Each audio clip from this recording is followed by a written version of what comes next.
नमस्कार, ब्रेकिंग न्यूजमध्ये आपले स्वागत आहे। मुंबई महानगरपालिका निवडणुकीच्या रणधुमाळीत एक अत्यंत खळबळजनक बातमी समोर येत आहे। वार्ड क्रमांक 139 मध्ये वंचित बहुजन आघाडीच्या महिला उमेदवाराविरोधात पोलिसांनी दडपशाही केल्याचा गंभीर आरोप करण्यात आला आहे।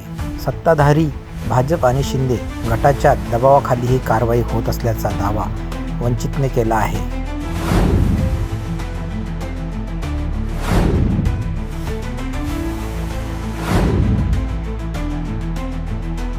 मुंबई महानगरपालिकेसाठी उद्या 15 जानेवारी रोजी मतदान होत असताना मुंबईत राजकारण तापले आहे।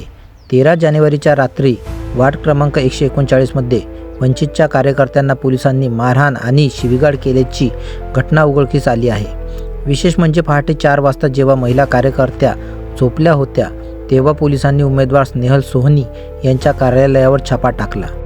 वंचित बहुजन आघाडीने आरोप केला आहे की काँग्रेस आणि वंचितच्या युतीमुळे सत्ताधारी भाजप शिंदे गट हादरले आहेत। दलित आणि शोषित समाजातील महिला आणि इथल्या उमेदवारांच्या सोबत करत आहे।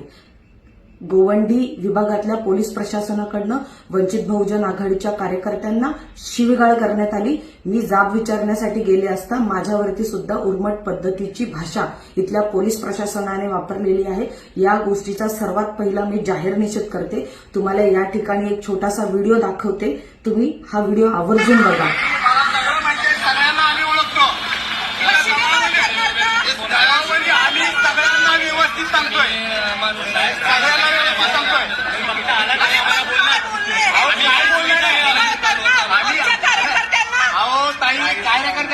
काही विषय नाहीये।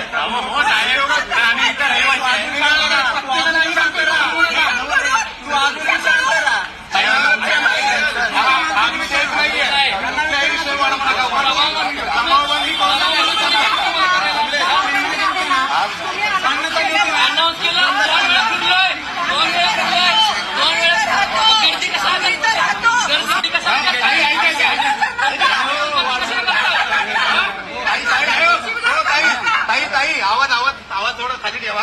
आम्ही काय तुमच्या कार्यकर्त्यांना टार्गेट नाही करत। काय जर कराल तर सोडणार नाही। तो नाही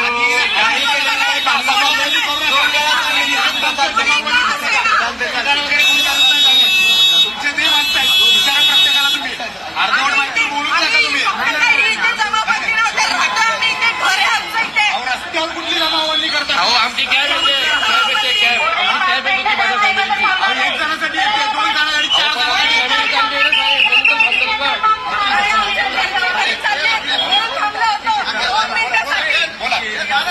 मागाशी काय झालं तुम्ही सांगा।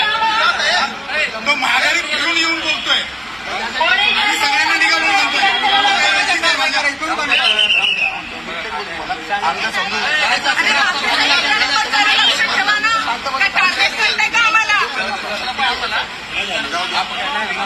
आमची पोरं नाहीये, ही आमची पोरं नाहीये। असं कुणा तोंडाने